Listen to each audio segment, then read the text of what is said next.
అమ్మవారి దీక్షలో ఉన్న డిప్యూటీ సీఎం పవన్ కళ్యాణ్ శనివారం ఉదయం 7 గంటలకు మాదాపూర్లోని తన నివాసం నుంచి రోడ్డు మార్గంలో కొండగట్టుకు బయలుదేరనున్నారు. ఉదయం 11 గంటలకు కొండగట్టు ఆంజనేయ స్వామి ఆలయానికి ఆయన చేరుకోనున్నారు. గంటన్నర పాటు కొండగట్టు పుణ్యక్షేత్రంలో పవన్ గడపనున్నారు. ఆంజనేయ స్వామికి పవన్ ప్రత్యేక పూజలు చేయనున్నారు. అనంతరం మధ్యాహ్నం 12:30 కొండగట్టు నుంచి మాదాపూర్కు రోడ్డు మార్గంలో తిరిగి రానున్నారు. ఇక సాయంత్రం 4:30 మాదాపూర్ చేరుకోనున్నారు. ఇక శనివారం రాత్రికి హైదరాబాద్లోనే డిప్యూటీ సీఎం పవన్ బస చేయనున్నారు.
ఏపీ అసెంబ్లీ ఎన్నికల్లో భారీ మెజారిటీతో గెలవడంతో పవన్ కళ్యాణ్ జూన్ 26న వారాహి అమ్మవారి దీక్షను తీసుకున్నారు. 11 రోజుల పాటు నిష్ఠగా ఈ దీక్షను పవన్ కళ్యాణ్ పాటించనున్నారు. పసుపు రంగు దుస్తుల్లో ఆధ్యాత్మిక భావం ఉట్టుపడేలా ఉన్న పవన్ కళ్యాణ్ ఫోటోలు చూసి ఫ్యాన్స్ పండుగ చేసుకుంటున్నారు. గతంలో 3 సార్లు కొండగట్టు అంజన్న క్షేత్రాన్ని పవన్ సందర్శించారు. జనసేన పార్టీ ఆవిర్భావం సైతం కొండగట్టు అంజన్న క్షేత్రంలోనే జరిగింది.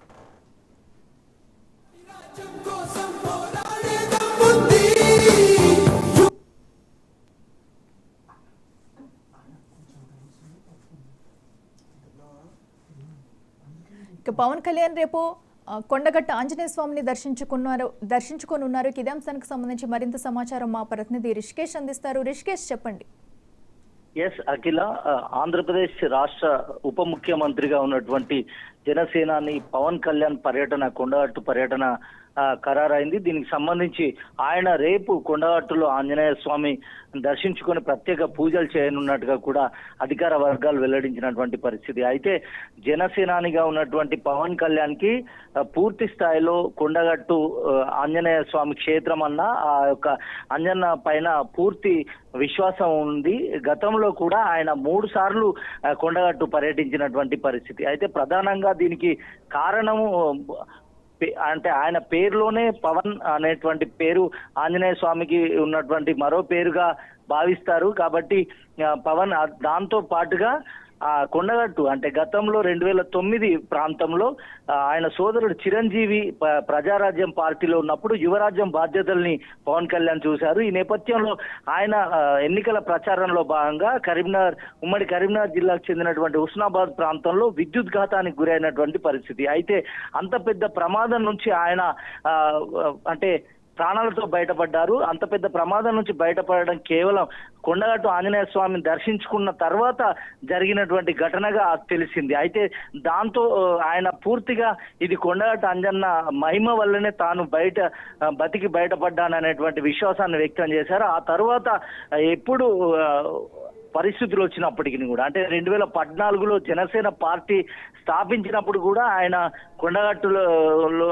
కొండగట్టు క్షేత్రంలోనే పార్టీ ఆవిర్భావాన్ని పెట్టినటువంటి పరిస్థితి. మరోవైపు ఇక్కడ నుంచి ఆయన జనసేనకు సంబంధించినటువంటి కార్యాచరణను కూడా ప్రకటించారు. ఆ తర్వాత జనసేన ప్రకటన తర్వాత అంటే ఆంధ్రప్రదేశ్కి సంబంధించినటువంటి అంటే రెండు రాష్ట్రాల విభజన తర్వాత పూర్తి స్థాయిలో ఆంధ్రప్రదేశ్లో జనసేనను ఎక్కువ క్రియాశీలంగా చేసినటువంటి పరిస్థితి. అక్కడ క్రియాశీల రాజకీయాలలో భాగంగా ఆయన వారాహి యాత్రను కూడా ప్రారంభించారు. అయితే వారాహి వాహనానికి ఏదైతే ఆయన పేరు పెట్టారో ఆ వాహనానికి కూడా ప్రత్యేకమైనటువంటి పూజలు కరీంనగర్ అంటే కొండగట్టు క్షేత్రంలోనే చేసినటువంటి పరిస్థితి. ఇలా 3 సార్లు ఆయన కొండగట్టు క్షేత్రానికి వచ్చారు. పూర్తి స్థాయిలో జనసేన ఆవిర్భావం కావచ్చు, వారాహి పూజ కావచ్చు, అదేవిధంగా ఇటీవల గెలిచినటువంటి అంటే 100% స్ట్రైక్ రేట్ తో 21 సీట్లను గెలిచినటువంటి పవన్ కళ్యాణ్ మరొకసారి ప్రస్తుతం ఆయన వారాహి దీక్షలో ఉన్నారు. కొండగట్టులో అంజన్నను ప్రార్థించుకొని ఆ తర్వాత ప్రత్యేకమైనటువంటి పూజలు చేసి తన యొక్క అంటే ఏదైతే మొక్కులు చెల్లించుకునేట్టుగా కూడా మనకు తెలుస్తా ఉంది. ఈ నేపథ్యంలో మరొకసారి 4వసారి కొండగట్టు పర్యటన ఖరారైంది. రేపు ఉదయం 7 గంటలకు మాదాపూర్ నివాసం నుంచి రోడ్డు మార్గంలో పవన్ కళ్యాణ్ కొండగట్టుకు చేరుకున్నారు. ఉదయం 11 గంటలకు ఆయన కొండగట్టు క్షేత్రంలో ఉన్నటువంటి ఆంజనేయ స్వామికి ప్రత్యేక పూజలు చేసిన అనంతరం తిరిగి రోడ్డు మార్గం ద్వారానే హైదరాబాద్ చేరుకున్నారు. దీనికి సంబంధించి అధికారులు పూర్తి స్థాయిలో ఏర్పాట్లు చేశారు. ఒకవైపు జనసేన అభిమానులు కావచ్చు, పవన్ కళ్యాణ్ అభిమానులు, జన సైనికులు పూర్తి స్థాయిలో భారీ ఎత్తున ఇక్కడికి తరలి రానున్నట్టుగా తెలుస్తోంది. ఆంధ్రప్రదేశ్ లో అఖండ విజయం తర్వాత తొలిసారిగా ఆయన ప్రోటోకాల్లో ఆంధ్రప్రదేశ్ రాష్ట్ర ముఖ్యమంత్రిగా, గతంలో ఆయన సినీ నటుడుగా ఉన్నారు, జనసేన అధ్యక్షునిగా ఉన్నారు. ఇప్పుడు ఆంధ్రప్రదేశ్ రాష్ట్ర ఉప ముఖ్యమంత్రి హోదాలో ఆయన తొలిసారి తెలంగాణలో పర్యటన కావచ్చు, కొండగట్టు పర్యటన పూర్తి ఆసక్తికరంగా మారింది. తెలంగాణ నలువైపుల నుంచి కూడా ఆయన అభిమానులు తరలి వచ్చేటువంటి అవకాశం ఉన్నట్టు నేపథ్యంలో పోలీసులు పూర్తి స్థాయిలో బందోబస్తు ఏర్పాటు చేశారు. కొండగట్టు రేపు అటు పవన్ అభిమానులతో పాటు కొండగట్టు ఆంజనేయ స్వామి భక్తులతో కిటకిటలాడేటువంటి పరిస్థితి నెలకొంది. శనివారం కావడంతో భక్తులు పెద్ద ఎత్తున పోటెత్తేటువంటి పరిస్థితుల్లో మరోవైపు పవన్ కళ్యాణ్ పర్యటన పూర్తిగా ఆసక్తికరంగా మారింది. మొత్తానికి ఉదయం 7 గంటలకు పవన్ కళ్యాణ్ హైదరాబాద్ నుంచి బయలుదేరి కొండగట్టుకు రానున్నారు రోడ్డు మార్గం ద్వారా. తిరిగి ఆయన ప్రత్యేక పూజల అనంతరం మొక్కులు చెల్లించుకున్న తర్వాత తిరిగి హైదరాబాద్ రోడ్డు మార్గంలో వెళ్ళనున్నట్టుగా తెలుస్తోంది. అఖిల. ఓకే రిషికేష్, మరి అయితే పవన్ తో పాటు ఇంకెవరైనా ముఖ్య నాయకులు వచ్చే అవకాశం ఉందంటారా కొండగట్టుకు?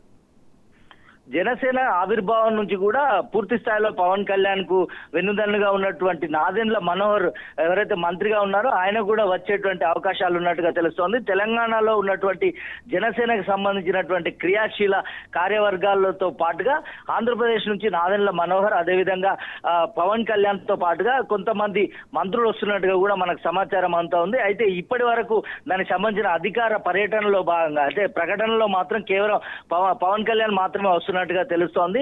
అయితే పవన్ కళ్యాణ్ తో పాటుగా నాదెండ్ల మనోహర్ ఉండేటువంటి అవకాశాలు ఉన్నాయి. తెలంగాణకు సంబంధించినటువంటి జనసేన క్రియాశీల నాయకులు అయితే వస్తున్నట్టుగా మనకు తెలుస్తోంది. Akhila. Okay right Rishikesh, thank you.